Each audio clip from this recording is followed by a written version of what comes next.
আজ রান্না করব বেগুন আলু রুই মাছের তরকারি।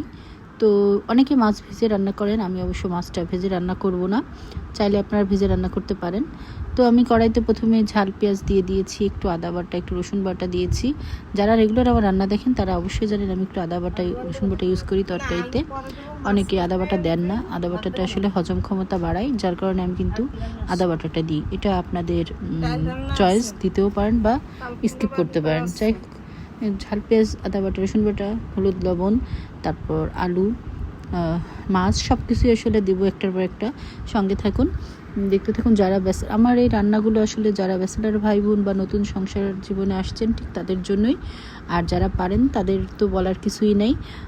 যেমন আমি যখন প্রথম রান্না করছিলাম তখন কিন্তু আমার কাছে এটা অনেক বড় একটা ব্যাপার ছিল। আমি বিভিন্ন চ্যানেলে তখন বসে বসে রান্নার রেসিপিগুলো দেখতাম এবং সেটা যখন ট্রাই করতাম মানে বেশিরভাগই নষ্ট হয়ে যেত।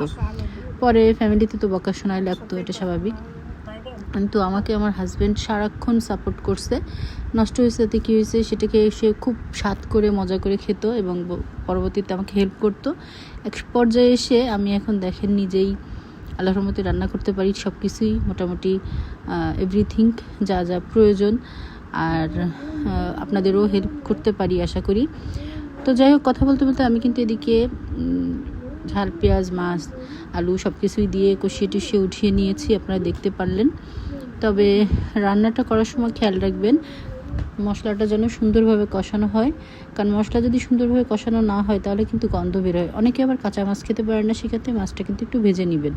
তো আমি এক এক সময় এক এক রকম রান্না করি। এই দিন হাতে সময় ছিল না বিধায় কিন্তু আমি ডিরেক্টলি রান্না করে ফেলছি, মাছটা ভাজিনি। যাই হোক, তারপর কথা বলতে বলতে কিন্তু আমি এদিকে ঝোলের পানিটা দিয়ে দিলাম। এরপর বেগুনগুলো কেটে রাখছিলাম সেগুলো দিলাম। এই বেগুন কাটা নিয়ে অনেকের হয়তো প্রশ্ন থাকতে পারে। এই বেগুন কাটাটা আপনারা যেভাবে কাটেন সেভাবেই কেটে নেবেন, এটার কোনো স্বাদের হেরফের হবে না। তবে বেগুনের পানির পরিমাণটা কিন্তু কম দেবেন, বেগুন নরম তরকারি সিদ্ধ হতে কম সময় লাগে এবং বেগুন কিন্তু ভেসে থাকে। তো কেমন হলো আমার রান্নাটা অবশ্যই